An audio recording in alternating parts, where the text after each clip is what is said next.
penyaluran bansos ini tumpang tindih. Tumpang tindih dalam artian dari proses pendataan yang hari ini kurang tepat sasaran. Bahkan LBH Bandar Lampung sempat ada data bahwa penerima bansos itu data yang digunakan adalah data dari tahun 2012-2014, dan secara faktual hari ini kondisinya sudah berubah. Bahkan temuan LBH juga ada seorang yang dia pegawai negeri PNS itu mendapatkan bansos. Beberapa daerah yang melakukan bantuan sosial dengan menempelkan stiker, mungkin gambar muka dan lain sebagainya kan. Ini patut diduga terhadap adanya pelanggaran politisasi bansos ini.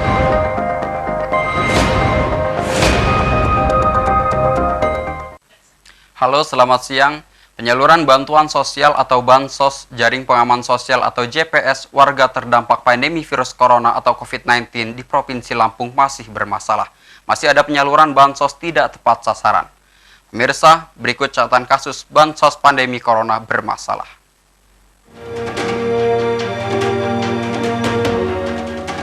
Pemirsa, sejak virus corona merebak, pemerintah menyalurkan berbagai program bantuan sosial, baik bantuan uang maupun paket sembako kepada rakyat yang terdampak COVID-19. Hal itu juga terjadi di Lampung. Namun sayang dalam penyalurannya tidak berjalan mulus, sejumlah masyarakat mengeluh tidak menerima bantuan tersebut. Validasi data disebut-sebut sebagai akar masalah carut-marut bantuan sosial sehingga banyak bansos diduga salah sasaran. Selain itu, alur birokrasi juga menjadi masalah tersendiri dalam pendistribusian bansos ini. Sinkronisasi antar stakeholder masih sangat lemah. Beberapa program bantuan yang diberikan pemerintah seperti Kartu Prakerja, BLT, Jaminan Hidup, dan program alokasi desa ditanggung oleh induk kementerian yang berbeda-beda. Tim Liputan iNews Lampung melaporkan. Baik pemirsa, kita akan bahas topik ini lebih dalam dengan narasumber yang telah hadir di studio, Bang Suma Indra Jarwadi dari Kepala Divisi Ekosoft LBH Bandar Lampung. Assalamualaikum, halo, apa kabar Bang? Waalaikumsalam. Baik ya Bang ya, sehat? Alhamdulillah sehat. Baik Bang, kita tahu bahwa pemerintah sendiri melakukan berbagai upaya ataupun program untuk menyalurkan bantuan sosial untuk masyarakat. Nah, evaluasi dari LBH sendiri seperti apa Bang? LBH Bandar Lampung sih memiliki dua catatan ya terkait dengan permasalahan bansos yang dilakukan oleh pemerintah terhadap masyarakat yang terdampak dari COVID-19 ini. Yang pertama itu terkait dengan pendataan. Pendataan, baik. Yang hari ini menurut LBH Bandar Lampung juga kaca balau. Yang kedua itu terkait dengan adanya dugaan politisasi ya, penyaluran bansos itu sendiri. Kan artinya ada dua catatan besar terhadap penyaluran bantuan sosial yang memang hari ini semua masyarakat yang terdampak COVID-19 ini adalah sangat membutuhkan, dan ini adalah ada tragedi kemanusiaan. Ini pemerintah harus turun tangan. Tapi faktanya bahwa hari ini dalam proses pengelolaannya ya kan ada beberapa hal yang memang harus kita lihat bersama ya kan, dan harus kita suarakan agar dalam pelaksanaan selanjutnya ini lebih baik. Baik. Mungkin untuk permulaan Bang, awal dulu kita melihat bahwa bagaimana pandangan dari LBH terkait dengan program ataupun bansos tentang kredit ataupun listrik itu seperti apa Bang? Ya, kita melihat sih dengan adanya pandemi COVID-19 ini ya kan, jadi seluruh masyarakat, seluruh negara hari ini terdampak. Artinya ada beberapa kebijakan yang dilakukan oleh pemerintah, salah satunya adalah baik restrukturisasi kredit, keringanan kredit, dan kemudian ada keringanan PLN. Tapi LBH juga memiliki beberapa catatan, khususnya misal terkait dengan keringanan kredit. Hari ini di LBH Bandar Lampung ada sekitar 15-20-an masyarakat yang melakukan pengaduan terkait dengan bagaimana masyarakat bisa melakukan atau bisa mendapat keringanan kredit. Bahkan masyarakat yang mengadu ini mereka adalah pengusaha UMKM yang pengusaha kecil yang mendapatkan kredit itu cukup kecil. Tapi ketika akan mengakses untuk keringanan kredit ini mereka merasa kesulitan. Nah, sedangkan memang pemerintah sudah memberikan kebijakan bahwa OJK juga ya kan juga sudah mengeluarkan ya kan peraturan terkait dengan keringanan kredit itu seperti apa. Tapi faktanya bahwa itu masih sulit tersentuh oleh masyarakat. Nah, artinya itu harus disikapi dong dengan pemerintah, bagaimana teknisnya dan lain sebagainya. Kalau dari listrik sendiri, apakah ada yang mengadu ke LBH? Kalau dari listrik sih belum, tapi memang ada beberapa fenomena yang kita pantau ya terkait dengan listrik. Memang ada beberapa yang memang dia digratiskan, ada yang mendapatkan subsidi 50%. Tapi juga ada beberapa fenomena mereka yang tidak mendapatkan potongan atau digratiskan, mereka merasa, kok setelah adanya pandemi ini ada yang digratiskan dan lain sebagainya, mereka tagihan listrik mereka naik, gitu kan. Artinya itu juga harus diberikan informasi ke masyarakat kenapa kan gitu, dan itu harus dijawab. Artinya banyak dari masyarakat yang mengadu ke LBH. LBH buka posko pengaduan seperti apa? Kalau terkait dengan merebaknya COVID-19 ini, LBH Bandar Lampung membuka posko pengaduan khususnya misal terhadap pekerja buruh yang terdampak, ya kan, karena memang dengan adanya COVID-19 ini banyak sekali khususnya di Lampung juga buruh-buruh di PHK. Artinya juga dengan fenomena kemarin hari raya, ya kan, LBH Bandar Lampung juga membuka posko THR terhadap hari ini karena memang banyak sekali, ya kan, sektor-sektor masyarakat, ya kan, ekonomi itu terdampak dengan COVID-19 ini. Oke. Kalau dari LBH sendiri melihat bahwa apakah pemerintah ini melakukan bansos ini sudah tepat sasaran atau belum? Nah, itu yang harus jadi problem, ya kan. Artinya itu yang harus kita lihat bersama, ya kan. Ada beberapa temuan LBH Bandar Lampung bahwa penyaluran bansos ini tumpang tindih dalam artian dari proses pendataan yang hari ini kurang tepat sasaran. Bahkan LBH Bandar Lampung sempat ada data bahwa penerima bansos itu data yang digunakan adalah data dari tahun 2012 2014, dan secara faktual hari ini kondisinya sudah berubah.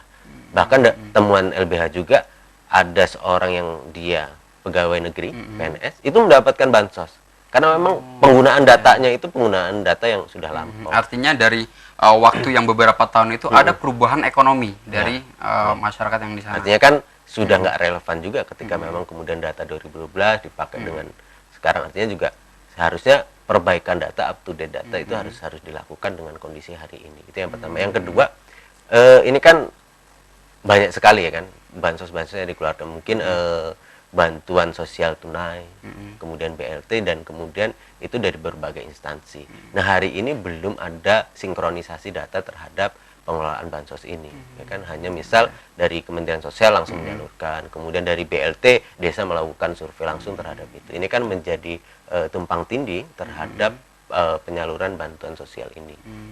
Artinya dari beberapa instansi tersebut ada koordinasi yang kurang sesuai gitu ya, Bang, ya? Ya, kalau kita melihat ada misal gini, terhadap pendataan itu yang digunakan tadi 2012, ketika faktual di lapangannya berbeda, pasti kan ini akan menimbulkan, ya kan, keresahan masyarakat sendiri. Mereka yang mampu kok mendapat, kemudian masyarakat yang tidak mampu kok tidak mendapat. Dan kemudian bahkan tumpang tindih yang lainnya juga. Artinya kan bantuan sosial ini kan diberikan kepada masyarakat yang terdampak, ya kan, yang memang hari ini benar-benar merasakan kesulitan itu. Baik, kan gitu. tahan sejenak, Bang, kita mau iklan sebentar. Baik pemirsa, perbincangan kita semakin menarik, namun Anda harus melewati pesan-pesan berikut ini. Tetaplah di Catatan Kasus.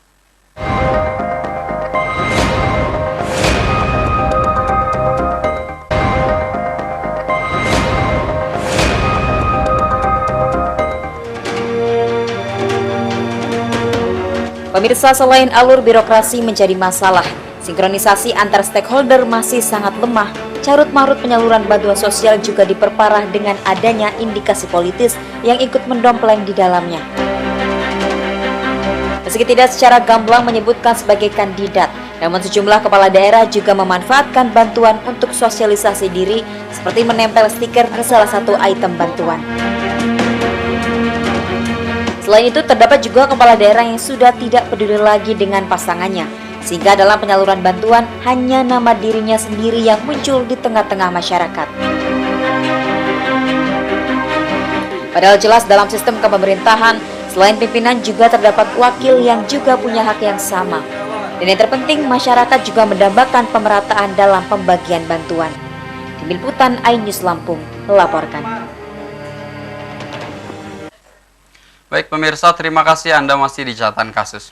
Baik, Bang Suma Indra, kita tadi sempat membahas tentang tumpang tindih yang terjadi antara pemerintah, baik beberapa instansi yang melakukan bantuan sosial. Nah, Dari LBH sendiri melihat bagaimana apa jalan keluar yang seharusnya mereka lakukan sehingga bantuan sosial tersebut tepat sasaran ke masyarakat yang Ya, kalau membutuhkan. melihat pantuan LBH dengan fenomena tumpang tindih bantuan sosial ini, karena memang misal desa melakukan bantuan, kemudian dari pemerintah daerah, kemudian dari pusat melalui Kemensosnya. Kan artinya ini fenomena ini harus dilakukan secara terkoordinasi dengan baik, atau memang hanya misal pusat melimpahkan ke daerah melakukan bantuan sosial. Jadi dia sistemnya harus terpusat. Ketika memang kemudian dari berbagai instansi, ya kan, baik pusat, daerah, desa dan lembaga-lembaga lain yang melakukan bantuan ini kan menjadi tumpang tindih dan banyak ketidakjelasan. Misal hari ini desa juga dituntut untuk memberikan bantuan BLT, bantuan langsung tunai kepada masyarakat yang terdampak COVID-19 ini. Tapi faktanya juga ini kan memberikan beberapa kebijakan yang berbeda-beda di antara desa-desa itu. Nah, ini harus disikapi bersama, kan. Dan itu artinya apa? Solusinya apa? Ya, ini harus terkoordinasi secara tepat, ya kan. Harus ada, misal dia keluar satu pintu untuk melakukan bantuan tunai ini, sehingga nggak berbeda-beda nih, kan, gitu. Oke. Kalau dari Bang Suma sendiri melihat bahwa ini harus terpusat begitu ya, Bang, ya. Artinya dari beberapa lembaga yang lain jika ingin melakukan bantuan sosial diserahkan saja atau diberikan kepada pemerintah, atau seperti apa, Bang? Nah, ya kan ini yang kita lakukan, bansos ini pasti berkaitan dengan pemerintah, ya kan. Kemudian ada pihak ketiga atau masyarakat sendiri yang melakukan bantuan, menurut saya itu clear, ya, itu bisa dilakukan, kan, langsung ke masyarakat. Tapi yang kita sikapi ada terhadap pengelolaan pendistribusian bansos yang ada dari pemerintah daerah, kemudian ada dari desa, ada dari Kementerian Sosial dan lembaga-lembaga lain yang melakukan. Nah, itu harus dikelola secara koordinasi yang aktif, ya kan, dalam artian ya coba kenapa kemudian nggak dipusatin saja, misal siapa yang melakukan bantuan secara clear kepada masyarakat, sehingga masyarakat juga dan pelaksana juga nggak bingung ketika melakukan bantuan, biar juga nggak tumpang tindih, misal satu orang udah dapat entah dapat lagi, itu kan juga nggak bagus juga dalam proses pelaksanaan. Bahkan ya catatan LBH tadi bahwa ada di salah satu daerah dia statusnya sekarang sudah menjadi pegawai negeri sipil, dia mendapatkan bantuan. Artinya juga ini dalam proses pengelolaannya juga ada data yang nggak upgrade atau data lama yang digunakan, kan. Itu yang harus diperbaiki dalam konteks. Mungkin bisa dibagi juga, Bang, bagaimana dari beberapa wilayah yang ada di Lampung sendiri ini, apakah wilayah mana saja yang mungkin bisa dilihat tidak tepat sasaran atau adanya pelanggaran di sana, gitu, Bang? Ya, kalau kita melihat terkait dengan pendataan ini hampir semua wilayah. Karena hari ini sistem pendistribusian dan instruksi dari pemerintah seperti itu. Bagaimana kemudian desa juga melakukan pendistribusian, kemudian pemerintah daerah dan dari pusat, hampir semua daerah bermasalah terkait dengan pendataan. Dan juga catatan LBH Bandar Lampung terkait dengan pendistribusian bansos ini terhadap politisasi bansos itu sendiri. Ini ya pasti terhadap daerah-daerah yang akan melakukan pilkada serentak 2020 ini. Kalau dari lihat bahwa tadi kan beberapa wilayah memang sudah melihat banyak terjadi pelanggaran-pelanggaran. Apakah dari semua wilayah tersebut banyak yang mengadukan ke LBH, Bang?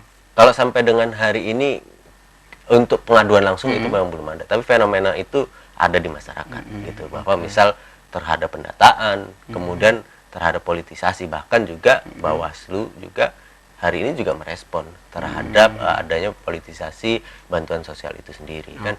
Bahkan catatannya juga di Lampung ada beberapa kabupaten, ya, yang menjadi catatan Bawaslu RI terhadap politisasi bansos ini, khususnya mereka daerah-daerah yang akan melakukan pilkada langsung 2020 ini. Artinya pelanggaran tersebut salah satunya tadi, ya, Bang, ya, politisasi, memanfaatkan bantuan sosial. Kalau dari LBH sendiri melihatnya seperti apa, Bang? Ya, hari ini momen pelaksanaan terkait dengan bantuan sosial kepada masyarakat terdampak COVID-19, ya kan, itu ya memang harus dilakukan oleh negara, dilakukan oleh pemerintah. Tapi memang bertepatan dengan adanya pesta demokrasi, ya kan, khususnya di Indonesia, bahkan yang seharusnya dilaksanakan sebelumnya, ya kan, ini diperpanjang, ya kan, dengan adanya Perpu nomor 2 tahun 2020 yang dikeluarkan oleh Presiden dan ditunda sampai bulan Desember, kan, gitu. Itu yang pertama. Nah, yang kedua, terhadap dugaan politisasi bansos ini juga direspon oleh Bawaslu. Ada memang beberapa daerah yang melakukan bantuan sosial dengan menempelkan stiker, mungkin gambar muka dan lain sebagainya kan. Ini patut diduga terhadap adanya pelanggaran politisasi bansos ini, karena memang kalau kita merujuk pada undang-undang pemilu ya kan, tahapan pemilu itu jelas ya kan. Yang pertama pasti ada 2 tahapan pemilu. Ada 2 tahapan. Ada Mungkin 2. nanti bisa dijelaskan di segmen selanjutnya, Bang. Baik. Bentar ya, Bang. Baik pemirsa, perbincangan kita semakin menarik, namun jangan kemana-mana, tetap di catatan kasus.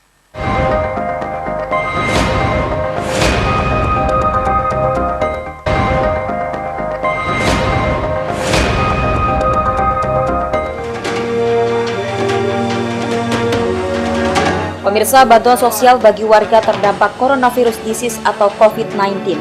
Berbagai pihak berharap penyelenggara pemilu segera bergerak agar bantuan kemanusiaan ini tidak dimanfaatkan untuk kepentingan pribadi, khususnya petahana yang ikut mencalonkan diri pada Pilkada serentak tahun 2020. Diakui memang sulit bagi Badan Pengawas Pemilu untuk bertindak, karena belum ada regulasi yang mengatur secara detail tentang pemanfaatan bantuan sosial untuk kepentingan pencalonan sebagai kepala daerah yang dilakukan di luar tahapan pilkada. Namun tentunya Komisi Pemilihan Umum sebagai lembaga penyelenggara pemilu dapat mempercepat terbitnya peraturan KPU yang mengatur terkait larangan dan sanksi bagi kepala daerah petahana yang menguntungkan dirinya pribadi atau merugikan pasangan calon kepala daerah lain dalam tahapan pilkada. Tim Liputan iNews Lampung melaporkan. Baik pemirsa, terima kasih Anda masih di catatan kasus. Baik Bang Suma, tadi kita sempat membahas terkait dengan salah satu yang membuat carut marutnya bansos pandemi virus corona karena ada ulah dari kepala daerah yang melakukan mungkin memanfaatkan ada kesempatan seperti ya Bang ya.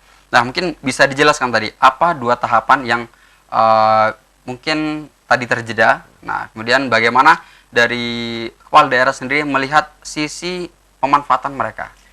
Ya kalau kita melihat gini, hari ini sudah clear bahwa proses pilkada ini ditunda sampai Desember, ya kan, tahapan itu sudah jalan. Yeah. Nah, kalau dalam Undang-Undang Nomor 8 Tahun 2015 terkait dengan penyelenggaraan pilkada, ya kan, gubernur, bupati dan wali kota, berdasarkan pasal 5 itu menjelaskan bahwa pelaksanaan penyelenggaraan pemilu itu ada 2 tahapan, yaitu tahapan persiapan penyelenggaraan dan penyelenggaraan. Tahapan penyelenggaraan itu seperti apa? Yaitu terhadap perencanaan, program dan penganggaran, kemudian penetapan DPT, kemudian penetapan PPS dan lain sebagainya kan itu masuk dalam proses persiapan penyelenggaraan. Dan kemudian penyelenggaraan ini seperti apa? Ya penetapan calon dan lain sebagainya. Nah, kalau dilihat hari ini, fenomena hari ini di Indonesia ada sekitar 270 kabupaten kota yang akan melakukan pilkada serentak. Nah, salah satunya di Lampung. Kalau melihat prosesnya, hari ini sudah masukkah belum dalam proses tahapan persiapan pilkada? Ya kalau secara undang-undang pasal 5, ini sekarang kita ada masuk dalam proses persiapan. Kan gitu. Artinya proses itu sudah jalan. Artinya terhadap hal ini dengan adanya bansos ya kan yang dilakukan oleh pemerintah di daerah-daerah yang akan melakukan pilkada serentak dengan menyantumkan logonya, itu patut diduga adanya politisasi terhadap hal itu gitu. Artinya kan juga kalau kita melihat lagi secara kewenangan ya Bawaslu dalam hal ini untuk melakukan pengawasan dan koordinasi terhadap itu menurut LBH Bandar Lampung bisa melakukan tindakan untuk itu gitu. Artinya dari LBH sendiri apakah tindakan-tindakan dari kepala daerah yang tadi contohnya menempelkan stiker dan lain sebagainya itu memang melanggar aturan ya Bang ya? Kalau kita melihat sebenarnya gini sih, ini secara aturan memang secara baku memang nggak langsung seperti itu. Tapi secara kalau kita bicara tahapan pemilu ya kan ini sudah masuk dan mereka adalah di daerah-daerah yang memang akan melakukan pilkada serentak dan bahkan beberapa incumbent atau rata-rata mereka sudah bakal calon kan, bakal calon kan ya. Kan seperti itu. Artinya kalau melihat tahapan hal itu, ya ini udah masuk. Dan ketika mereka melakukan politisasi bansos dengan bansos yang ditempel dengan stiker dan lain sebagainya, artinya kan, loh, ini seolah-olah bahwa bantuan sosial itu dilakukan atas nama dia, ya kan? Padahal yang melakukan ya atas nama jabatan kan gitu. Nah hal ini kita melihat sih secara etik Itu tidak dibenarkan. Tidak dibenarkan ya Bang. Apakah sudah ada laporan terkait dengan hal ini di LBH Bang? Kalau beberapa catatan yang dilakukan LBH hari ini, pengaduan langsung belum ada. Belum ada. Tapi fenomena di masyarakat itu sudah terjadi. Bahkan sebenarnya Bawaslu RI sudah merespon hal itu. Nah, di Lampung sendiri ada beberapa kabupaten ya, mesti seperti Lampung Timur, kemudian Pesawaran, kemudian Lampung Selatan, kemudian Bandar Lampung, dan Waikanan kalau tidak salah, itu menjadi catatan Bawaslu RI terhadap politisasi bansos ini. Nah, kita harap juga LBH Bandar Lampung kepada Bawaslu RI, ya, Bawaslu kabupaten kota, provinsi untuk bisa ya kan turun dan meng-cross check ketika memang ada pelanggaran itu, ya tindak. Kan gitu. Artinya dari pengawasan sendiri Bang, pengawasan sendiri yang dilakukan baik dari beberapa lembaga itu sebaiknya seperti apa? Ya, kalau bicara pilkada ya pasti ada lembaga yang berwenang, yaitu Bawaslu. Artinya kita harus mendorong Bawaslu untuk bisa mengungkap. Ketika memang kemudian terhadap politisi bansos ini ada pelanggaran, ya harus ditindak dong, kan gitu. Dengan dasar apa ya undang-undang pilkada tadi ya kan pasal 5 bahwa hari ini sudah masuk dalam proses persiapan penyelenggaraan pilkada. Kalau dari LBH sendiri melihat beberapa pelanggaran yang dilakukan terkait dengan bansos ini, apa harapan dari LBH untuk melihat bansos ini agar tepat sasaran dan masyarakat yang benar-benar membutuhkan itu mendapatkan, Bang? Yang pertama sih ya kita harus evaluasi bersama, khususnya pemerintah terhadap proses bantuan ya kan, penyaluran bantuan itu, terhadap proses pendataan itu harus ya segera di-upgrade kan, segera diperbaiki dan harus terkoordinasi secara penuh ya kan, dari bawah sampai atas. Itu yang pertama. Dan kemudian yang kedua, terhadap adanya politisasi bansos ini, ya kita minta ungkap gitu loh. Biar juga ini tidak merasakan di masyarakat ya, khususnya pada daerah-daerah yang akan melakukan pilkada serentak ini. Artinya dari dua tadi ya Bang ya, data terkait dari mana saja ini, datanya harus fix lah, harus faktanya yang seperti itu. Kemudian yang kedua tadi terhadap politisasi ini harus diungkap. Ini harus kepada Bawaslu kita minta turun untuk cross check hal tersebut. Kalau dari LBH sendiri, apakah sudah mengadakan diskusi ataupun merencanakan beberapa hal gitu Bang terkait dengan menindak ataupun meminimalisir lah tindakan-tindakan seperti itu? Kalau hari ini LBH Bandar Lampung terus juga memantau lah ya kan, memantau.